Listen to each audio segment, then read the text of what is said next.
On last Sunday, I gave you some definitions of the word obstacle.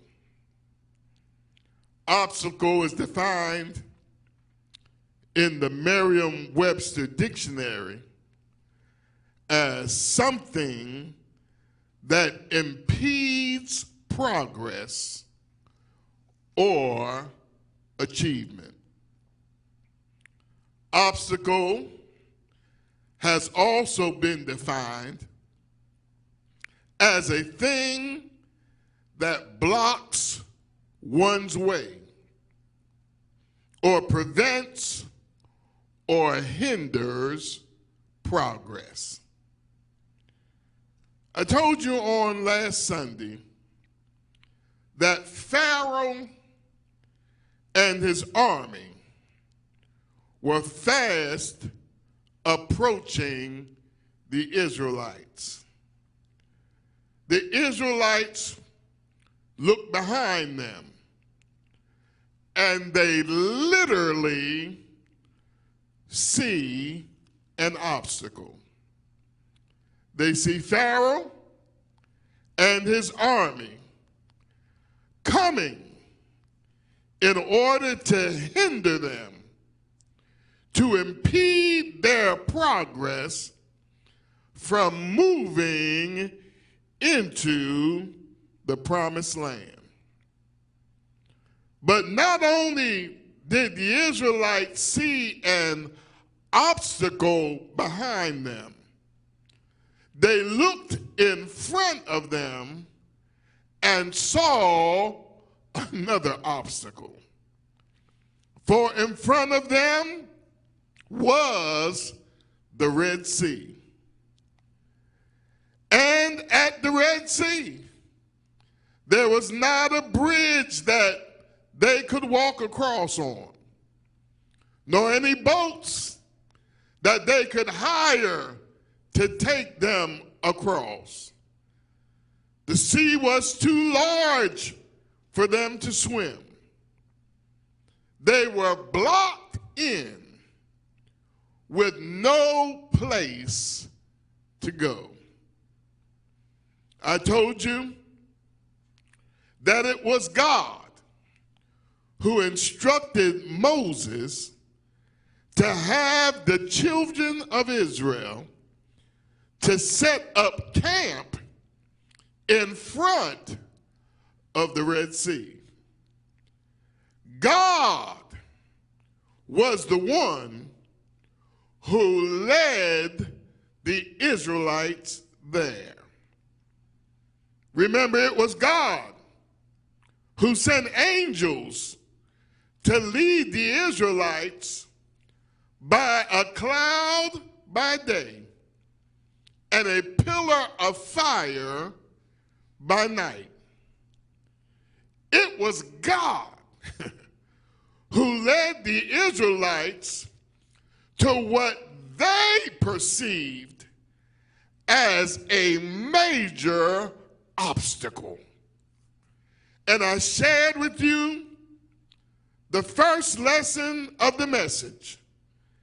And the first lesson was that sometimes God may position us in places that may appear to be an obstacle for us in order for us to see the true level of our faith. I told you that there will come a time in our lives that we will have to admit to the fact that this or that obstacle that came into my life shook my faith. We thought that we had enough faith to handle everything that came into our life until this or that obstacle showed up. And the obstacle revealed to us that we need a little more faith in God. And I also said that some of us need to adjust our prayers when we come upon obstacles in our lives. We need to adjust our prayers from, Lord, get me out of here, to, Lord, let your will be done. Lord, increase my faith to wait on you until you show yourself strong in my life. When the Israelites saw Pharaoh and his army behind them and the Red Sea in front of them, the Bible says they cried out to God. But then we discovered that they didn't only cry out to God, they cried out also to Moses. And I told you on last Sunday that oftentimes when people get mad with God, they get mad with God's messenger too. Moses was following God's instructions. Moses told the people what thus saith the Lord. But when things appeared unfavorable for the Israelites, when they saw the obstacles behind them and the obstacle in front of them, they said to Moses, was it because there were no graves in Egypt that you brought us to the desert to die?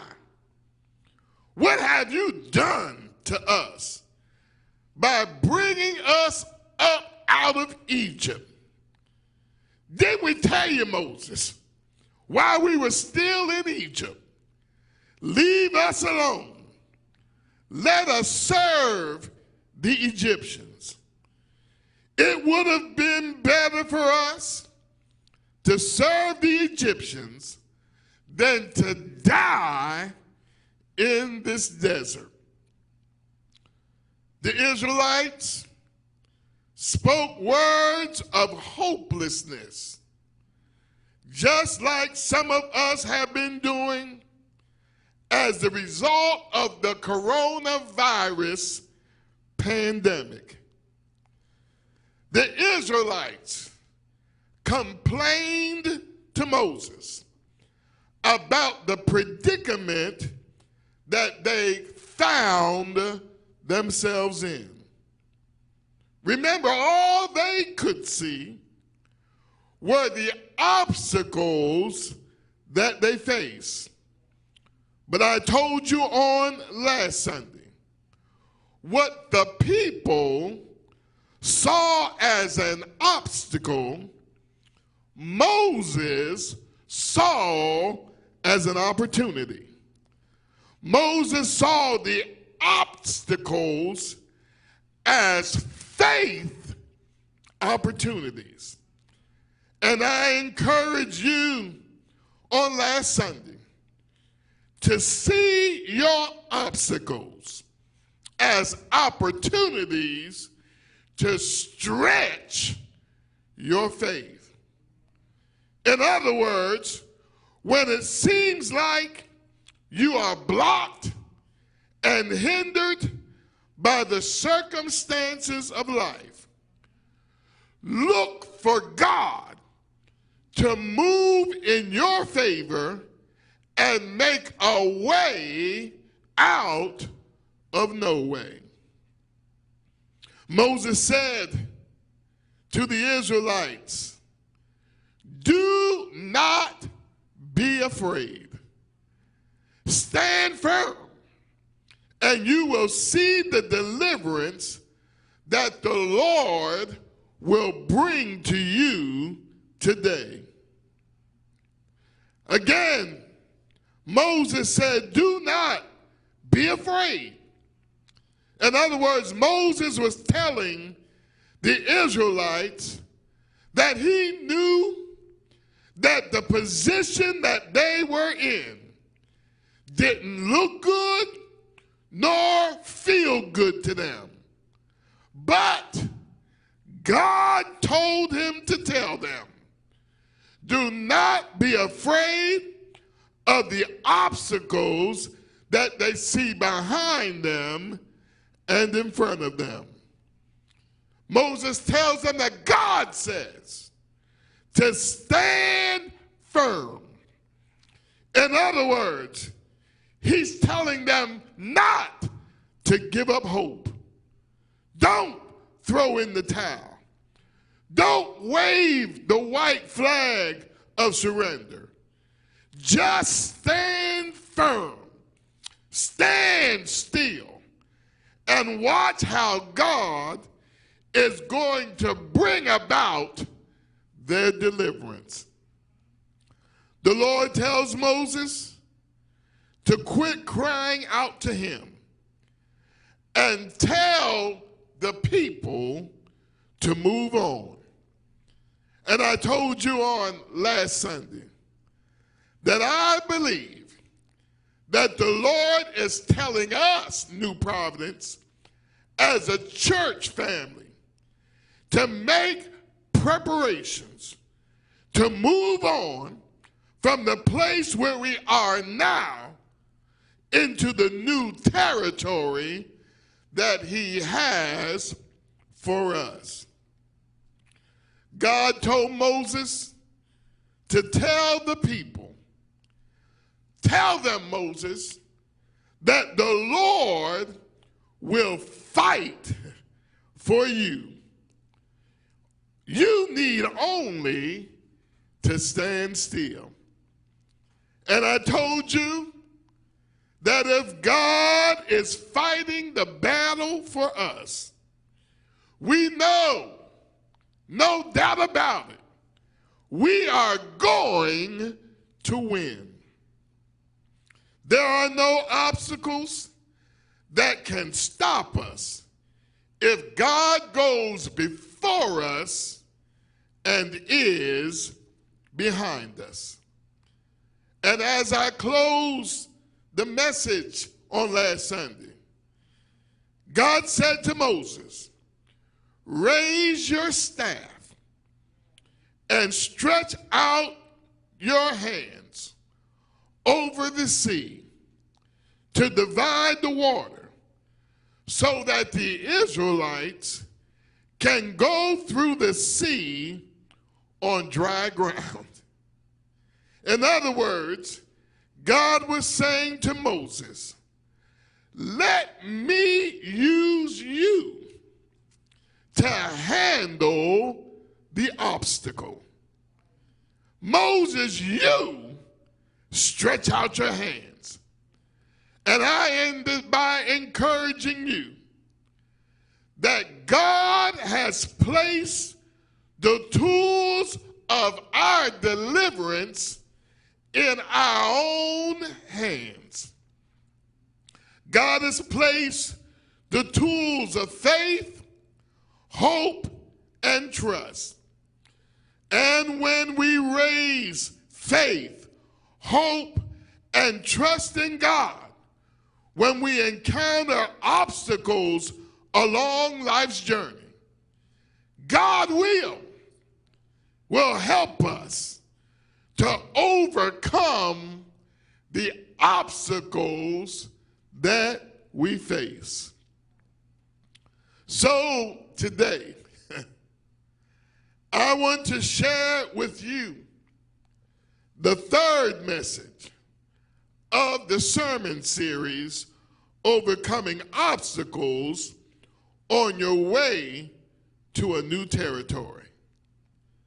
This message today is lifted out of Exodus chapter 15, verses 22 through 27.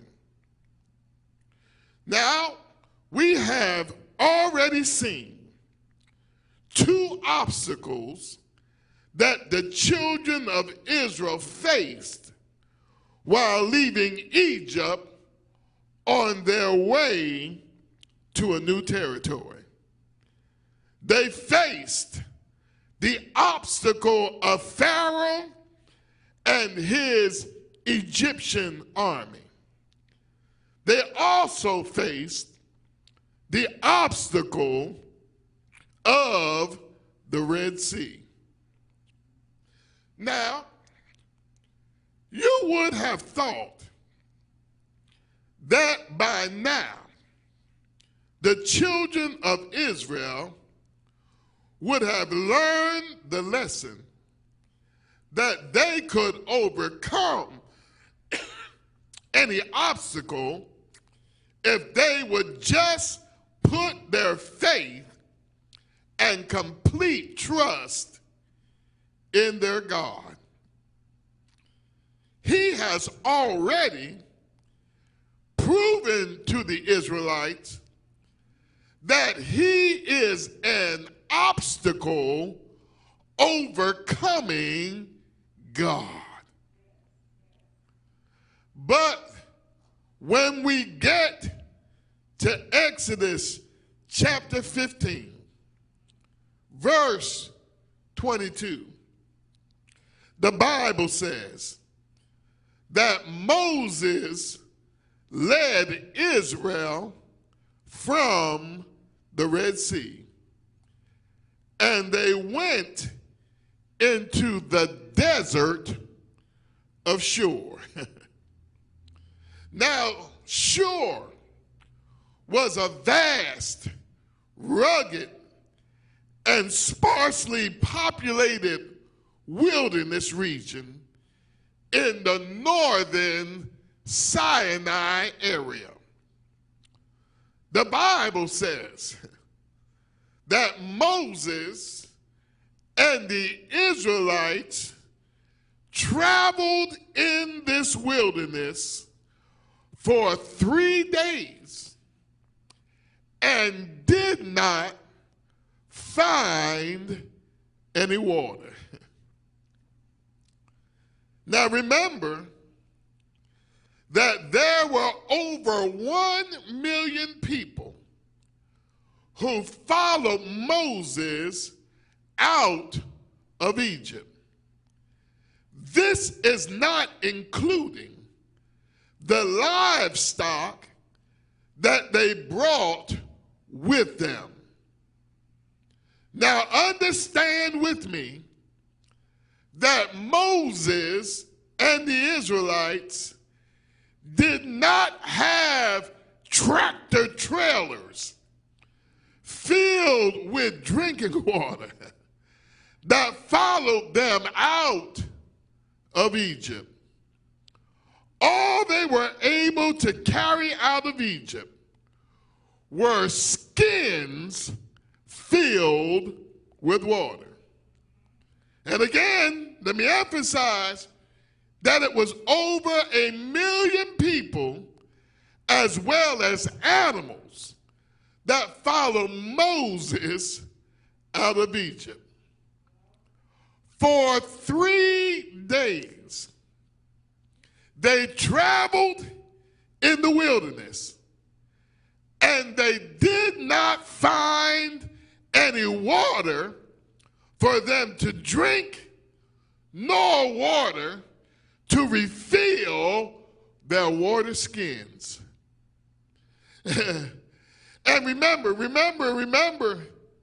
that it was God who was leading Moses and the people.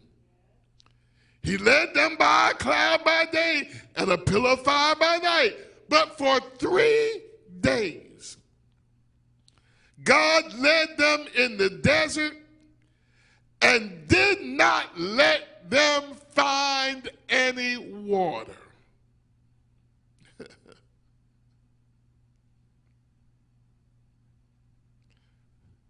Didn't God know, New Providence and friends? Did he know that the Israelites' water supply was running out? Didn't he know that his people had a need that only he could supply?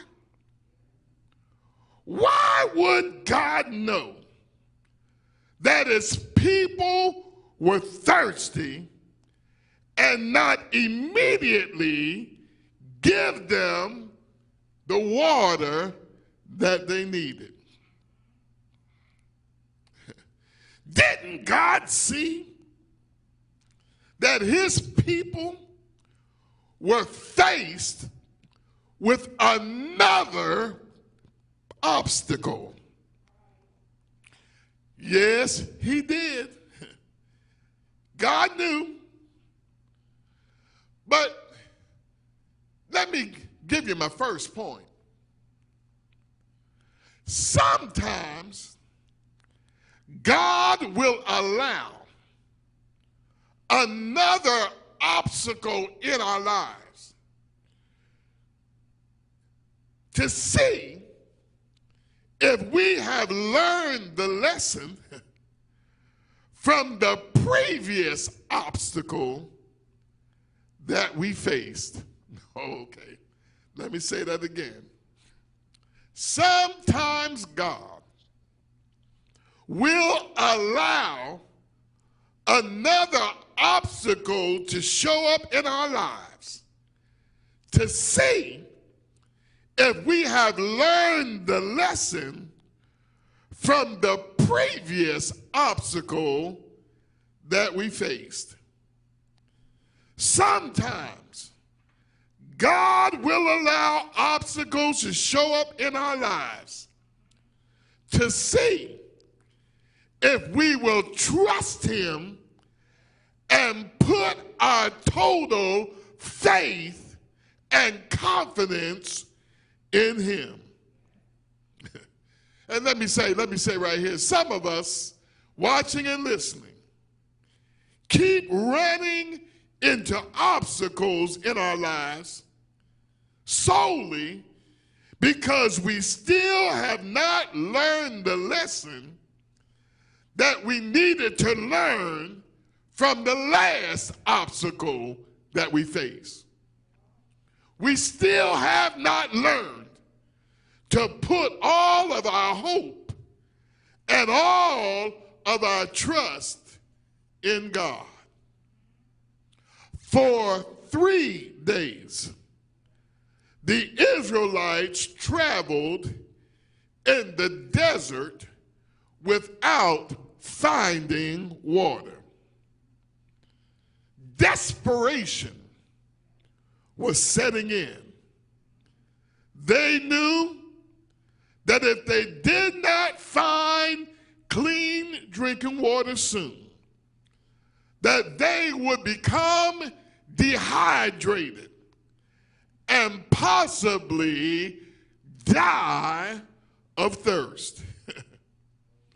So the Bible says that after finding no water in shore, that they came to a place named Mara. As they approached Mara, the Israelites had an expectation to find water there and have their need of water met. They had the expectation of being able to find water and drink all they wanted to drink. The Bible says that they sure enough did find water, but the water was bitter. In other words, they found foul water. The water looked good, but it didn't taste good.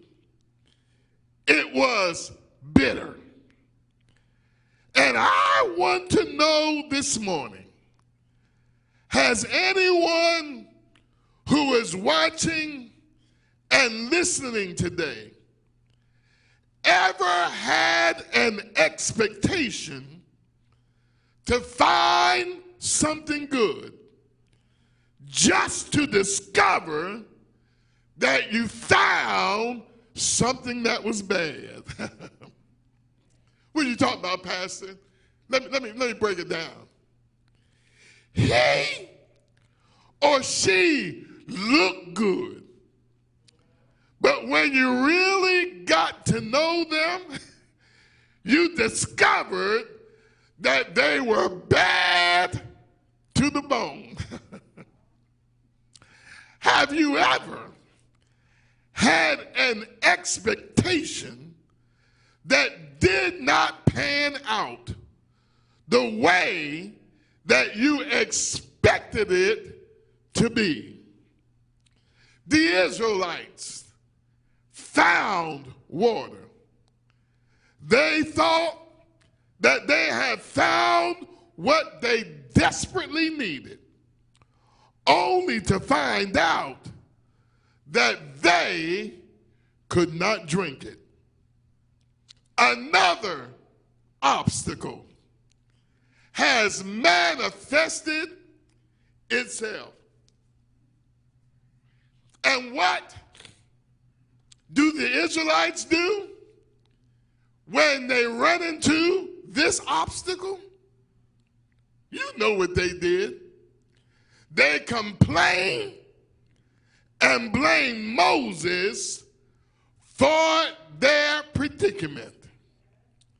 In other words, they do what they did when they faced the obstacle of the Red Sea. They revert back to their old behavior. And listen to me good. Sometimes God uses our occasions of complaining to test and teach us that we really need to trust him. Oh, let me say that again. Sometimes God uses our occasions of complaining to test and teach us that we need to trust him. When we complain about the obstacles we face, God knows that we are not trusting him to be a way maker in our lives. He knows, God knows, that we are doubting his authority and his power to overcome the obstacle that we are facing. And brothers and sisters, some of us need to learn how to do more praising and less complaining. Why, Pastor? Well, because when praises go up, blessings come down. Well, the Bible says that Moses cried out to the Lord, and the Lord showed him a piece of wood. Did you hear? Moses cries to the Lord, and the Lord shows him a piece of wood.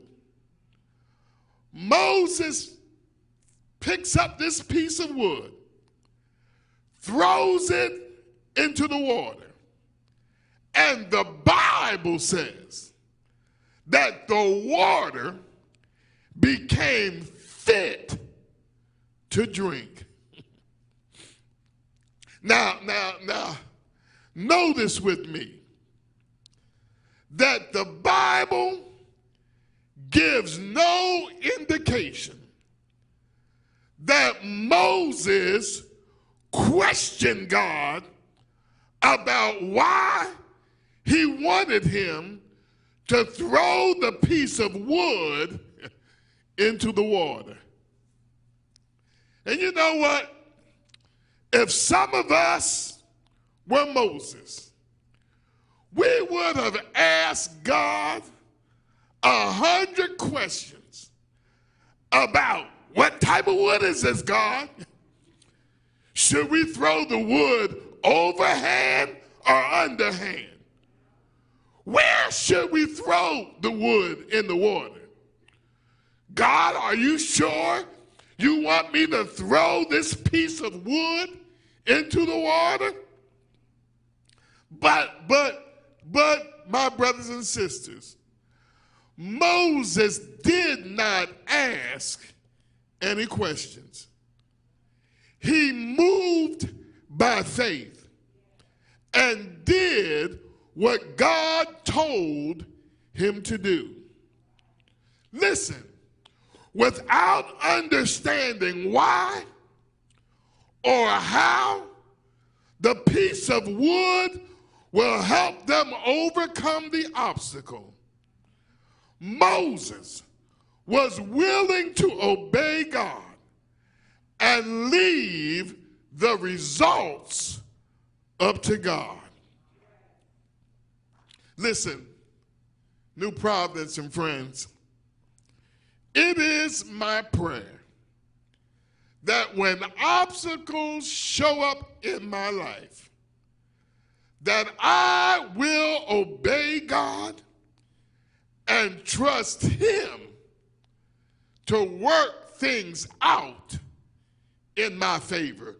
Trust him to help me to overcome the obstacle that I'm facing. Well, lest I keep you too long, the Bible says that Moses threw the piece of wood into the water, and the water became fit to drink.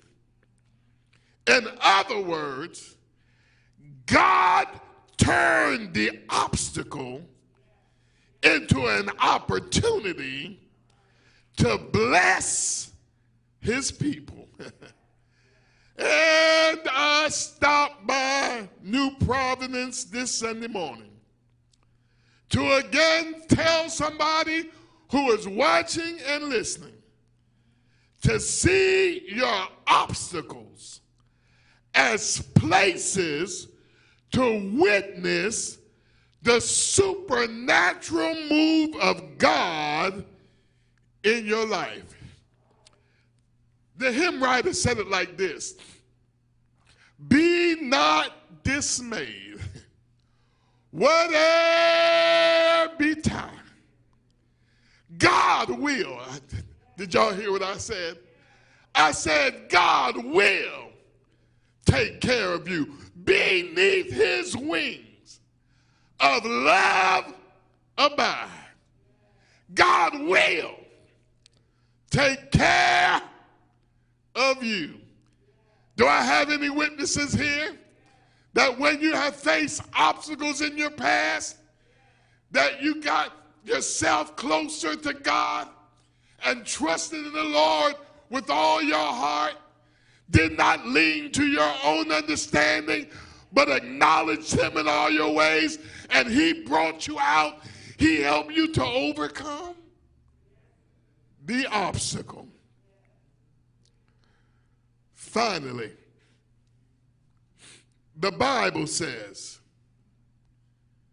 that the Lord, sure enough, even after turning the waters of Marah from bitter to sweet, that he reloaded relocated them to Elam, where in Elam there were 12 springs and 70 palm trees. Now remember, they were coming out of the wilderness.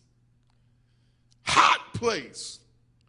A place where they found no water. But God says, all right, I've overcome the obstacle of you not having drinking water.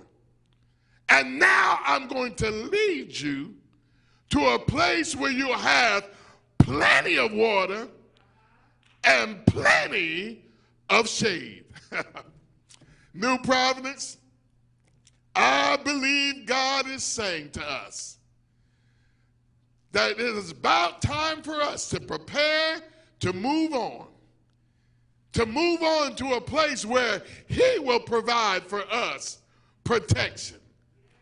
He will provide for us that which we need. He will provide plenty of water to cool our thirst. We shall overcome the obstacle on our way as we move into a new territory.